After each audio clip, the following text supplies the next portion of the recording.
Hi, I made a demo for the Commodore 64 called Rodents in the Attic, and in this video I'm going to explain how it works. I put a link in the video description to the demo itself, and I highly recommend that you watch it first, because it has a cute story and there will be spoilers in the explanation.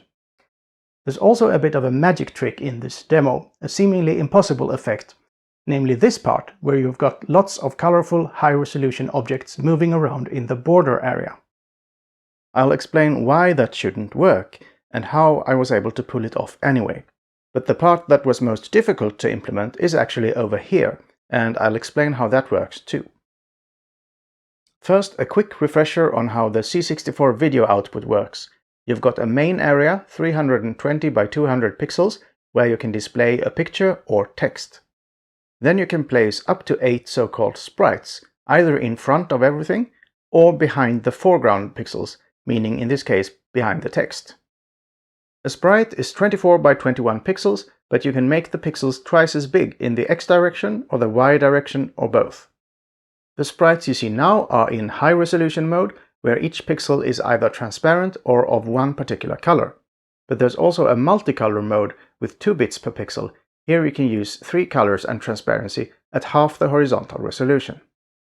In front of everything is a border. You can select one of 4 different size configurations for the border and change its color, but you can't turn it off completely.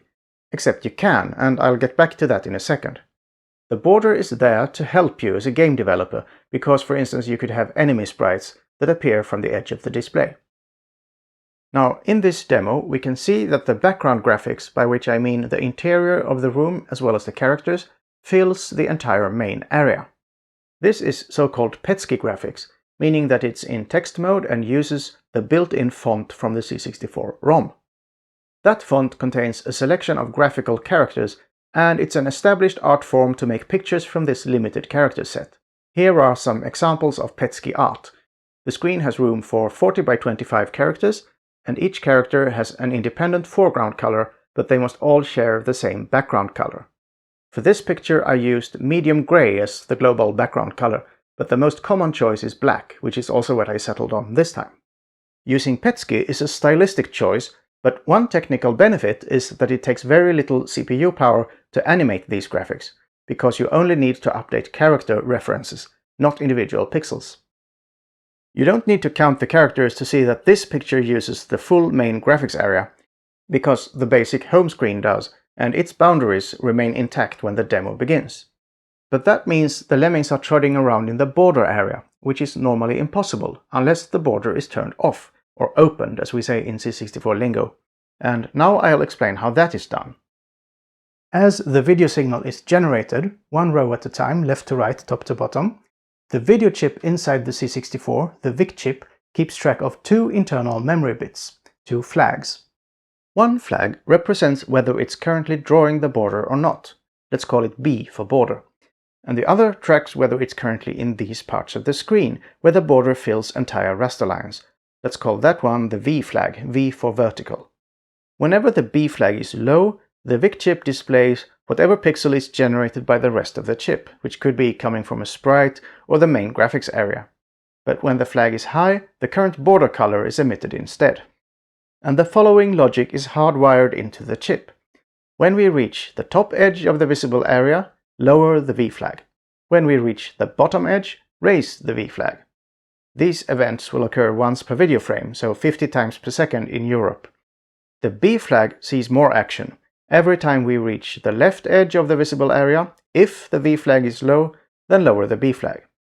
When we reach the right edge, always raise the B flag, turning on the border.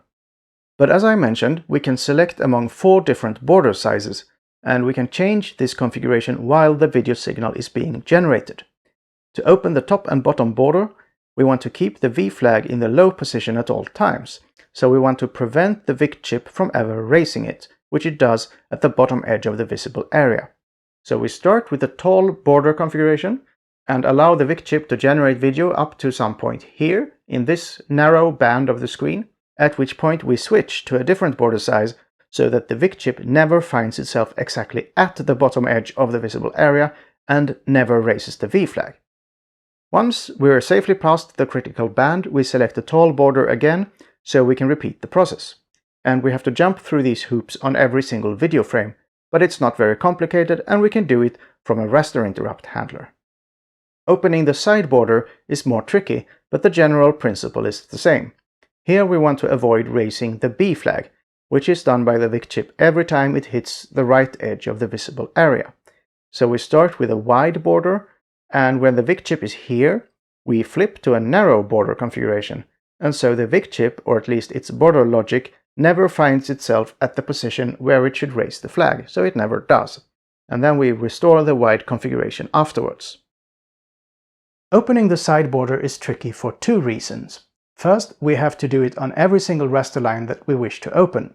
So instead of 50 times per second, we have to execute this procedure over 15,000 times per second. And that has a big performance impact. It leaves less time for the CPU to do other things. Secondly, the timing is extremely critical. This border size reconfiguration has to occur on one specific clock cycle, cycle number 56 of every raster line. So that means we have to synchronize the CPU exactly with the operations of the video chip and count the clock cycles of our code. So that's how you open the borders on the C64. And these techniques were discovered already in the 1980s. First how to open the top and bottom border, and later how to also open the side borders. But even with the borders fully turned off, the main graphics area stays put in the middle of the screen.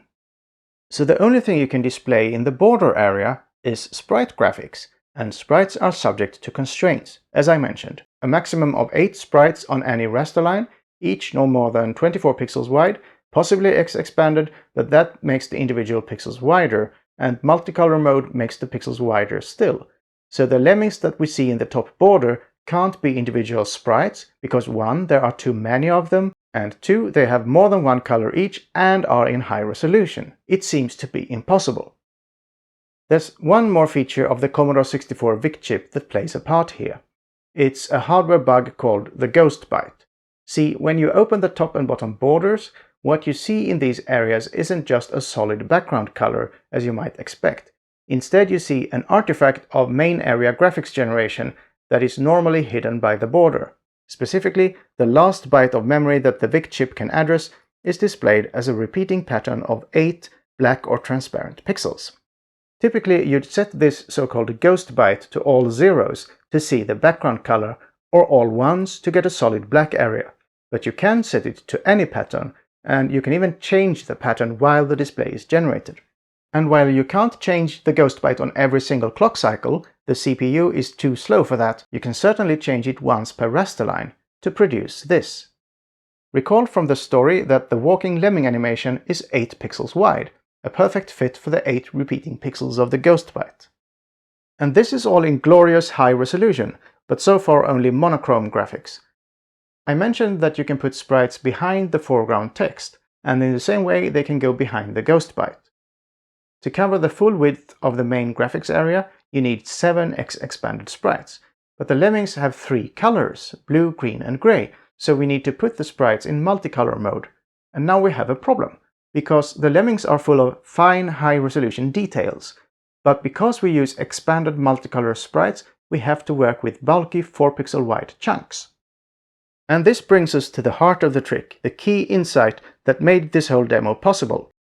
When I studied Gary Timmons' original Lemmings walk cycle, as one does, I discovered that in each frame of the animation, nearly every row of pixels contains only 2 colors besides black, with a single boundary separating those 2 colors. For instance, this line contains a grey part and a blue part, and the separating boundary is here. Here it's green and grey, and the boundary is here. And we can adjust the horizontal positions of the sprites from one raster line to the next. So if our blocky expanded sprites look like this, but we adjust the sprite positions on every line, we end up with this. And then we can apply the black ghost byte pattern to hide the parts that are outside the lemmings. The position adjustments are different for each animation frame. This is what it looks like without the ghost byte mask, and now with the mask. Going back to the source material, I said that nearly all of the lines have 2 colors separated by a single boundary, but there are a few exceptions. For instance, this line. Here I had to deviate from the original pixel data and make the tip of the foot blue instead of grey. The Commodore 64 produces an analog video signal where color information is band limited.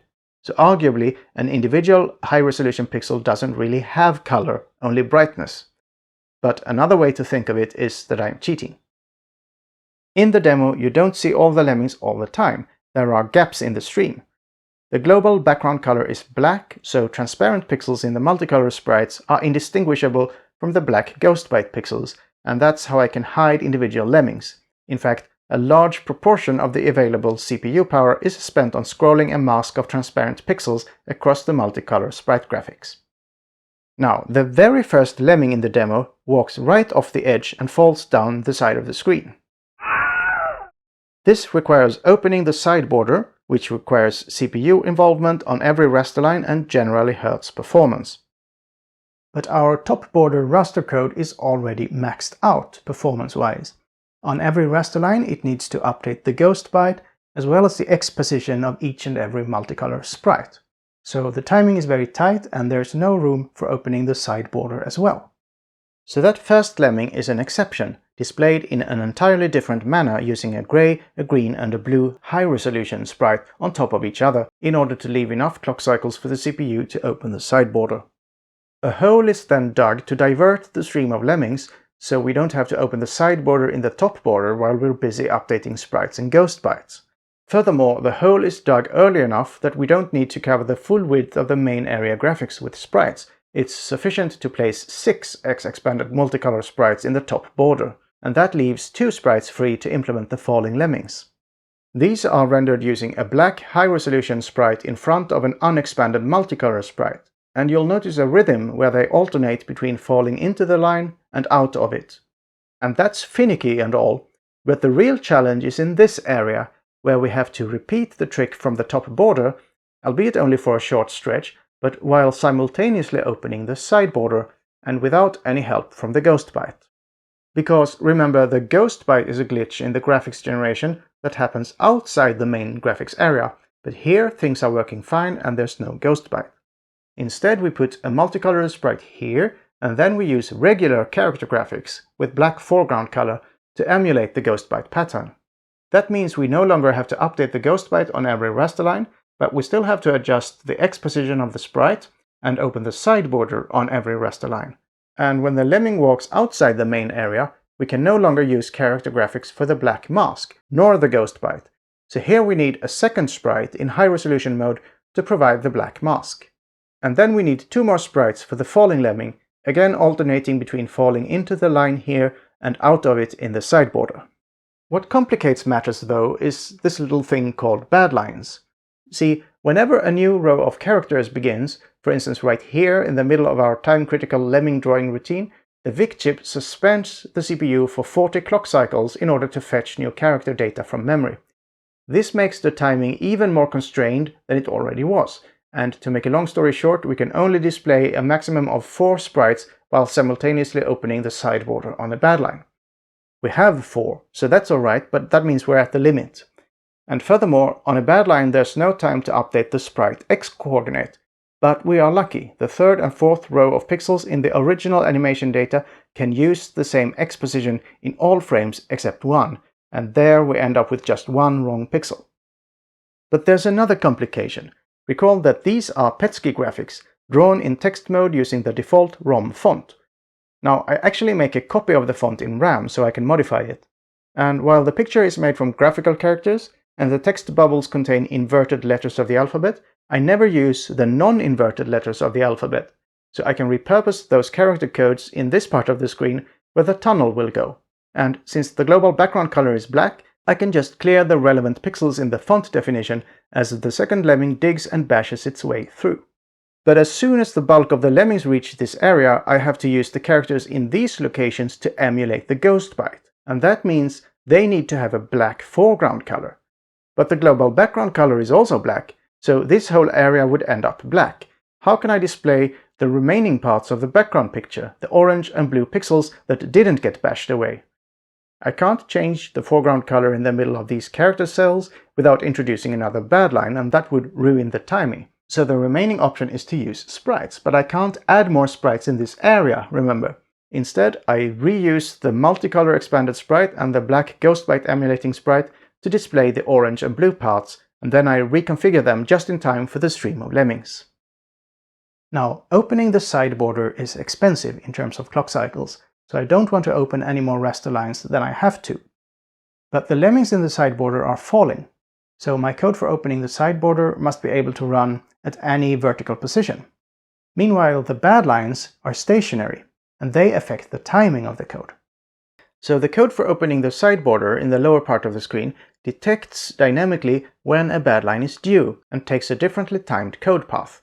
And sometimes it even needs to run here, overlapping with the opening of the vertical border, and that special case must be handled as well. But the most complicated effect entanglement occurs right here, where the non-moving timed code we talked about earlier, which is already quite complicated, needs to pass control to the moving border opening and bad line dodging code running here. For that, in the end, I had to resort to lookup tables and multiple code paths to handle each animation frame separately. At the end of the show, when the final lemming explodes, you hear a distinct splat. That sound is generated by the SID chip, obviously, but it's not something you could produce from a traditional music play routine running once per video frame, because here you have to update the pitch registers very rapidly for the full duration of the sound effect.